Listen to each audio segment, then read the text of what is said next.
सो Genshin के 6.3 ऑर्कॉन quest को खेलने के बाद I can finally say that it was an absolute cinema. Like literally यार बहुत मजा आया। लाइक क्वेस्ट 5 से 6 घंटे का था लेकिन टाइम का पता ही नहीं चला। मैं इस स्टोरी में इतना ज्यादा इंडल्ज था कि ये 5 से 6 घंटे कुछ मिनटों की तरह उड़ गए। The story, the character development, the music, the action, cut scene, सब कुछ बहुत ज्यादा पीक थे इस पूरे क्वेस्ट के अंदर। ये क्वेस्ट मुझे ये चीज भी रियलाइज करा देता कि why I love Genshin Impact so much. So हाँ, इस क्वेस्ट का मैं एक तुम्हें छोटा सा समरी दे देता हूँ, उसके बाद में हम लोग इसके थ्योरी और रिव्यू के बारे में बात कर सकते हैं। तो जैसे कि तुम्हें पता ही होगा कि पिछले ऑर्कॉन क्वेस्ट में कैसे कोलंबिना खुद को मून गेट के अंदर डाल देती ताकि डोटोरे उसकी मून पावर का मिसयूज ना कर सके।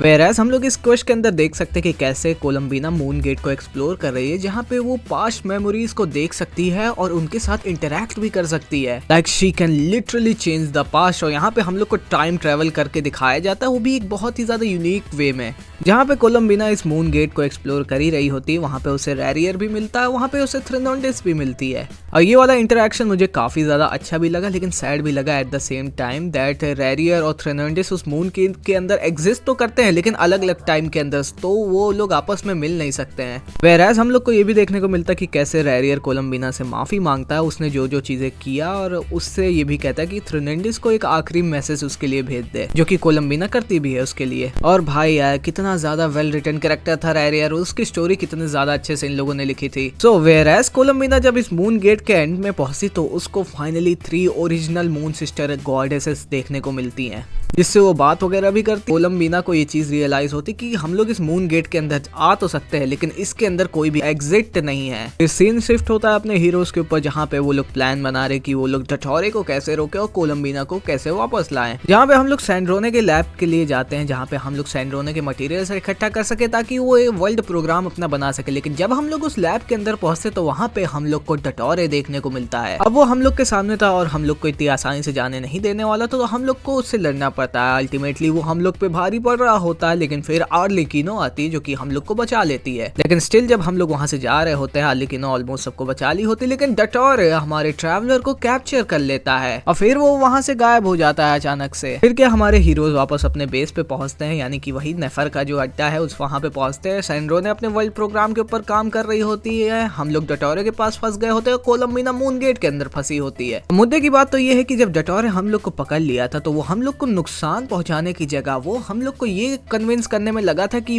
हम लोग डोटोरे को ज्वाइन कर लें उसके प्लान के अंदर। डोटोरे हम लोग से कहता भी है कि इस वर्ल्ड के अंदर काफी सारे फ्लॉज हैं, ये वर्ल्ड काफी ज्यादा करप्ट है, तुम मुझे ज्वाइन कर लो, मैं तुम्हें वो सारी चीजें दिला दूंगा जो तुम्हें चाहिए। इवन वो तुम्हारी जो बहन है जिसको तुम इतने दिनों से ढूंढ रहे हो वही क्यों ना हो, मैं वो भी तुम्हें दिला सकता हूँ। मैं इस वर्ल्ड को रूल करके इस वर्ल्ड को एक परफेक्ट वर्ल्ड बनाऊंगा और इस वर्ल्ड के बियॉन्ड जो चीजें उसके बारे में भी नॉलेज गेन करूंगा। अब तुम यहाँ पे सोच रहे होगी कि डोटोरे इतना ज्यादा ताकतवर हो चुका है, उसने 3 मून गॉडेसेस की पावर तक चुरा ली है, वो रियलिटी तक को शेप कर सकता, तो अब उसे हम लोग की क्या जरूरत पड़ गई। तो जैसे कि अभी डोटोरे ने कहा था कि उसे टेवैट के बाहर के वर्ल्ड के भी बारे में नॉलेज गेन करनी और उसके लिए उसे एक डिसेंडर की जरूरत है। और तुम्हें अगर नहीं पता कि डिसेंडर क्या होते हैं, डिसेंडर वो बीइंग्स होते हैं जो कि टेवैट को वर्ल्ड को बिलोंग नहीं करते, वो लोग बाहर से आए होते हैं इस वर्ल्ड के अंदर। और अपना जो ट्रैवलर है वो एक्चुअली में 4th डिसेंडर है, तो डोटोरे को उसकी जरूरत है। और हाँ, अगर तुम्हें नहीं पता तो इस पोजीशन पे डोटोरे काफी ज्यादा पावर होल्ड करता है, वो किसी भी और कौन से भी ज्यादा ताकतवर और मून गॉडेसेस से भी ज्यादा ताकतवर है क्योंकि वो तीनों मून गॉडेसेस की पावर को होल्ड करता है एक साथ। फिर अपना सीन शिफ्ट होता है अपने हीरोज के ऊपर, जहाँ पे आर्लेकिनो हम लोग को ये भी बताती है कि कैसे जब पिछली बार उन लोग का डोटोरे के साथ इंटरेक्शन हुआ तो डोटोरे ने उन लोग के ऊपर एक कर्स अप्लाई कर दिया, यानी कि एक श्राप अप्लाई कर दिया, जिसकी वजह से अभी के लिए वो लोग नॉट क्राई के बाहर नहीं जा सकते हैं। वेयरएज अपने हीरोज जो होते हैं वो ये भी प्लान कर रहे होते हैं कि वो लोग कोलंबिना को कैसे वापस लाएं। उसी चीज में सैंड्रोने अपना एक वर्ल्ड प्रोग्राम बना रही होती जहाँ पे काफी सारे मैथ्स और फिजिक्स इन्वॉल्व है, जो कि मैं अगर बताने बैठूंगा तो मेरा दिमाग घूम जाएगा। तो अल्टीमेटली इस प्लान के अंदर उन्हें ट्रैवलर की जरूरत है, उन्हें मून को, जो फ्रॉस्ट मून है, उसे थोड़ा टेवैट के वर्ल्ड के करीब लाने की जरूरत है, और वो जो लुनोनो तार था ना, ये जो प्यारा सा क्रिएचर है, उसकी जरूरत है क्योंकि उस चीज के अंदर कोलंबिना की थोड़ी सी सोल एग्जिस्ट करती है, तो उसी से हम लोग कोलंबिना का कनेक्शन बनाएंगे और उसे इस वर्ल्ड में वापस लाने की कोशिश करेंगे। वेयरएज इस चीज के बाद हम लोग को एक आर्लिकिन और चाइल्ड के बीच में भी एक इंटरेक्शन देखने को मिलता है, जहाँ पे चाइल्ड एक इन्फॉर्मेशन लेके आया था सरीत्सा से। सरीत्सा ने ये कहा है कि अगर डटोरे एकदम पागल हो चुका है, आउट ऑफ कंट्रोल हो चुका है और लोगों के लिए एक थ्रेट बन चुका है, तो आर्लिकिनो को ये पूरा राइट है कि वो डटोरे को मार सकती है जान से। और फिर सीन वापस शिफ्ट होता हमारे और डटोरे के बीच के कन्वर्सेशन में, जहाँ पे डटोरे अभी भी लगा हुआ है कि कैसे वो हम लोग को कन्विंस करके उसके साथ शामिल कर ले।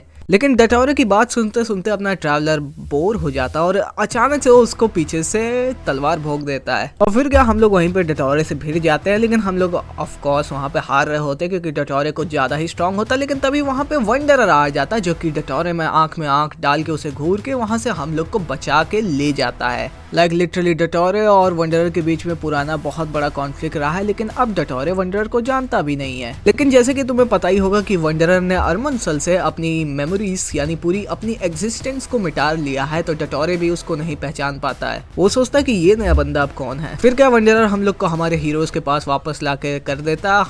हमारे सारे दोस्त काफी ज्यादा खुश हो जाते। पाइमॉन सबसे ज्यादा स्पेशली खुश हो जाती, क्योंकि जब हम लोग नहीं थे पाइमॉन बहुत ज्यादा रोई थी। लाइक लिटरली ऐसा लग रहा था कि वो काफी ज्यादा केयर करती हम लोग के बारे में।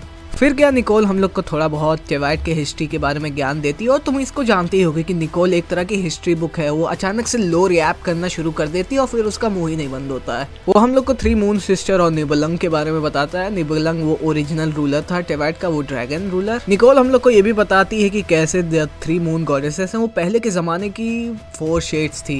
पहले 4 शेड एग्जिस्ट नहीं किया करती थी, लेकिन 3 मून गॉडेसेस किया करती थी और वो उनकी तरह एक्ट किया करती थी। फिर अपने हीरोज अपने प्लान को आगे बढ़ाते हैं, जहाँ पे वंडरर और सैंड्रो ने मिलके अपने प्लान को एग्जीक्यूट कर रहे होते वर्ल्ड प्रोग्राम बनाने के लिए। बाय द वे कोलंबिना और मून गॉडेसेस के बीच में एक बहुत ही लंबी कॉन्वर्सेशन होती है, जहाँ पे कोलंबिना की डेथ भी होती है, कोलंबिना रीबॉर्न भी होती है और यही सब थोड़ा बहुत कॉम्प्लिकेटेड चीजें होती है। अगर मैं इस चीज को एक्सप्लेन करने जाऊंगा तो वीडियो काफी ज्यादा बड़ी बन जाएगी। सो हाँ, उस चीज को हम लोग डेडिकेटेड स्टोरी वीडियो में कवर कर लेंगे। इसको अगर मैं सिंपली पुट करूँ तो मून गेट के अंदर कोलंबिना की डेथ हो जाएगी उसकी बॉडी की, लेकिन सैंड्रोने का जो वर्ल्ड फॉर्मूला है उसको यूज करके कोलंबिना का वापस से रीबॉर्न होगा, वो भी तीनों मून गॉडेसेस की पावर के साथ। फिर क्या हमारे इस क्वेस्ट का फिनाले शुरू होता है, जहाँ पे फाइनल बैटल जाके शुरू होती, क्योंकि सैंड्रोने का जो वर्ल्ड फॉर्मूला था वो पूरा हो गया था और अब बस इस चीज को हम लोग को एग्जीक्यूट करना था। और जैसे कि तुम्हें पता है कि अभी डटोरे के पास 3 गॉडेसेस की पावर है, वो कुछ ज्यादा ही हद से ज्यादा स्ट्रॉन्ग था और कोई भी उसे नहीं रोक पा रहा था। और मुद्दे की बात तो ये है कि इस बैटल को और भी ज़्यादा मुश्किल हो जाती, क्योंकि इसके अंदर 3 ऐसे करेक्टर थे जो कि काफ़ी ज़्यादा स्ट्रॉन्ग थे, लेकिन इस बैटल के अंदर नहीं थे क्योंकि उन लोग का काम कहीं और पे था। और हाँ, मैं इस यहाँ पे आर्लिकिनो, निकोल और वारका के बारे में बात कर रहा हूँ कि कैसे वो लोग डटोरे के साथ फाइनल बैटल में नहीं इंडल हो पाए, क्योंकि इस समय वो लोग मून को टेवाइट के वर्ल्ड के करीब ला रहे हैं अपनी पावर्स की मदद से। वेयरएस डटोरे के साथ जो करंट बैटल चल रही थी वो काफ़ी ज़्यादा खराब चल रही थी, लेकिन सैंड्रोने ने अपना दिमाग लगाया तो वो अपने वर्ल्ड फॉर्मूला को फलोनिया, जो कि उसका रोबोट है, उसके अंदर छुपा के रख दी थी। और प्लान के अंदर ट्रैवलर का काफी ज्यादा बड़ा रोल था, इसलिए ट्रैवलर को बचाने के लिए सैंड्रो ने अपनी जान तक दे देती है। और ये गेंशिन के अंदर मेरे ख्याल से one of the most brutal death है जो कि मैंने देखी, और it was just so saddling कि मुझे सैंड्रो ने अच्छी लगने लगी थी। उसका कैरेक्टर डेवलपमेंट इतना अच्छा था। वो एक ऐसी कैरेक्टर थी जो कि किसी के बारे में केयर नहीं करती थी, लेकिन स्टिल अपनी फ्रेंड कोलंबिना के लिए इतना ज़्यादा वो केयर करती थी, लेकिन फिर आखिर में वो अपनी फ्रेंड से वापस मिल भी नहीं पाएगी। और ये पूरा सीन इतना ज़्यादा डिवास्टेटिंग था कि मेरी पूरी सांस अटक गई थी। लाइक लिटरली काफ़ी ज़्यादा डेडली सीन था ये। और इवन दो डटोरे ने यहाँ पे सैंड्रोने को मार दिया, लेकिन स्टिल वो हम लोग को नहीं मार रहा है। वो अभी भी चाहता है कि हम लोग उसे ज्वाइन कर ले और उसके साथ शामिल हो जाए। लाइक इस बंदे का अलग ही ऑब्सेशन चल रहा है हम लोग के साथ। लेकिन जब ये कॉन्वर्सेशन यहाँ पे चली रही होती, तभी निकोल आर्लिकिनो वारका फ्रॉस्ट मून को डटोरे के ऊपर ले आते हैं।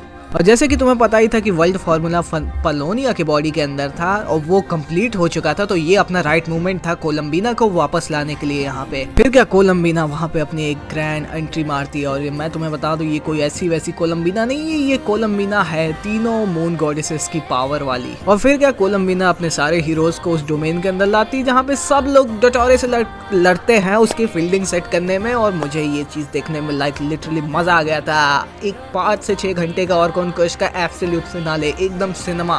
जो पूरा बिल्डअप इन लोगों ने किया था, अब उसका फाइनली हम लोग को पे ऑफ मिल रहा था। और फिर फाइनली सब लोग मिलके एट द एंड एक क्लाइमेटिक बैटल के बाद डटोरे की फील्डिंग सेट कर देते हैं। लेकिन हाँ, इवन दो हम लोग ये बैटल जीत गए हैं, लेकिन इस बैटल का एक कॉस्ट भी था और वो कॉस्ट थी सैंड्रोने की डेथ, जो कि कोलंबिना देखती भी है। सैंड्रोने उसके लिए इतना केयर करती थी, लेकिन सैंड्रोने कभी भी ये चीज़ नहीं जान पाएगी कि कोलंबिना वापस आई और कितना ज़्यादा कोलंबिना भी उसके लिए केयर करती थी। अब by the way, just because जो फॉल स्काई के अंदर अब फ्रॉस्ट मून अंदर आ चुका है, इस वजह से अब कोलंबिना इस वर्ल्ड के अंदर आराम से रह सकती है और उसे इस चीज़ का कोई भी डर नहीं कि अगर वो टेवैट के वर्ल्ड में रहेगी तो उसकी बॉडी फेड अवे हो जाएगी। फिर क्या वहाँ पे सेलिब्रेशन होता है, जहाँ पे इस विक्ट्री को सब लोग सेलिब्रेट करते हैं। हम लोग की एक छोटी सी कॉन्वर्सेशन निकोल के साथ होती है, जहाँ पे निकोल और भी ज़्यादा लोर हम लोग के ऊपर याप करती है। हम लोग आर्लेकिनो और हेड गाय से मिलते हैं। आर्लेकिनो सैंड्रोने की बॉडी को लेके वापस फोंटेन जाती है उसके क्रिएटर के पास और फोंटेन रिसर्च इंस्टीट्यूट के पास। वेयरएज वंडरर वापस सुमेरु लौट जाएगा क्योंकि वही उसका घर है। लेकिन यहाँ पे हम लोग को एक चीज़ ये भी हिंट करती है कि अगर आर्लेकिनो सैंड्रोने की बॉडी को लेके जा रही है फोंटेन वापस रिसर्च इंस्टीट्यूट में, यानी कि ये मतलब भी कि क्या पता सैंड्रोने को हम लोग वापस ला सकते हैं, क्योंकि सैंड्रोने प्रैक्टिकली एक लिविंग बीइंग नहीं थी, उसे बनाया गया था। सो हाँ, अब हम लोग यहाँ पे बस होप कर सकते हैं कि गेंशिन वाले क्या पता सैंड्रोने को वापस ले आए। फिर क्या, कोलंबिना के हम लोग पास जाते हैं। कोलंबिना हम लोग को बताती कि वो उसे हम लोगों की स्पेसशिप मिल गई और वो स्पेसशिप और कहीं नहीं बल्कि फ्रॉस्ट मून के ऊपर है। जहाँ पे हम लोग जब फ्रॉस्ट मून के पास जा ही रहे होते हैं, हम लोग को काफी सारे कैरेक्टर्स के पास स्टोरी दिखाई जाती है, जहाँ पे हम लोग निकोल की स्टोरी जानते हैं कि निकोल काफी ज्यादा ओल्ड है और वो मून गॉडेसेस जब एग्जिस्ट करती थी तब से एग्जिस्ट करती हुई आई है। हम लोग को सैंड्रोने का पास भी दिखाया जाता है, जहाँ पे ये पता चलता है कि सैंड्रोने को एक्चुअली में बनाया गया था। और फिर हम लोग मून के ऊपर पहुंच जाते हैं और मैंने कभी भी नहीं सोचा था कि स्नेजनाया से पहले मैं गेंशिन के मून के ऊपर पहुंच जाऊंगा। लाइक लिटरली वहां से हम लोग पूरे टेवैट को देख सकते हैं। लाइक डैम भाई।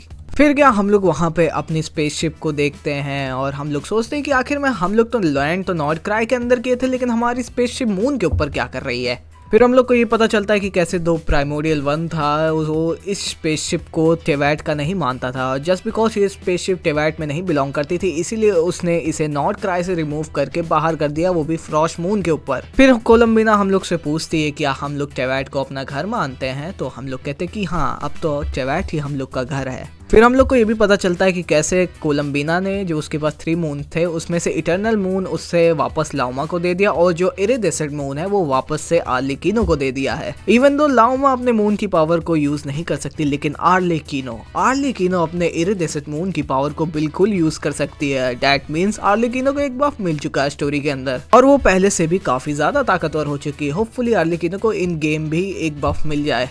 एंड ऑफ कोर्स उसके बाद ट्रैवलर अपनी न्यू आउटफिट फ्लेक्स करता है कोलंबिना के सामने, जिसको कोलंबिना कह देती है कि हाँ, तुम तो पहले जैसे ही लग रहे हो, कुछ ज़्यादा डिफरेंस मुझे नहीं लग रहा है। और जब ये क्वेस्ट खत्म होने ही वाला होता है तो कोलंबिना हम लोग को स्निशनाया और सरीत्सा के बारे में भी बताती कि कैसे अब अपना नेक्स्ट स्टॉप स्निशनाया ही होने वाला और हम लोग वहाँ पे सरीत्सा से मिलने वाले हैं, जो कि काफ़ी ज़्यादा कोल्ड है, काफ़ी ज़्यादा ताकतवर है और काफ़ी ज़्यादा प्रोफेशनल भी है। कोलंबिना हम लोग को ये भी बताती कि कैसे उसे फील होता था कि सरीत्सा के साथ कुछ तो बहुत बुरा हुआ था इन द पास्ट, इसी वजह से आज वो ऐसी है। फिर सीन शिफ्ट होता है वारका पे, जहाँ पे वो अपना एक फाइनल लेटर लिख रहा होता है जीन के लिए कि क्या क्या चीज़ें नॉर्थ क्राई के अंदर हुई, उन सारी चीज़ों को डिटेल में लिखता है। वो सरीत्सा के बारे में भी बोलता है, बहुत सारी चीज़ों के बारे में बोलता है। और फिर ये और कौन क्वेस्ट यहाँ पे आके ख़त्म हो जाता है।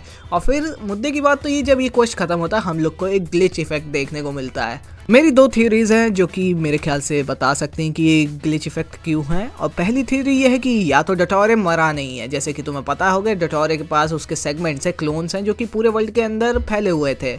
इवन दो नाहिदा की मदद से वो क्लोन्स उसने मिटवा दिए थे, लेकिन स्टिल मुझे नहीं लगता कि वो इतना भी ज़्यादा अच्छा इंसान है कि उसने फिर से अपने क्लोन्स ना बनाए हो।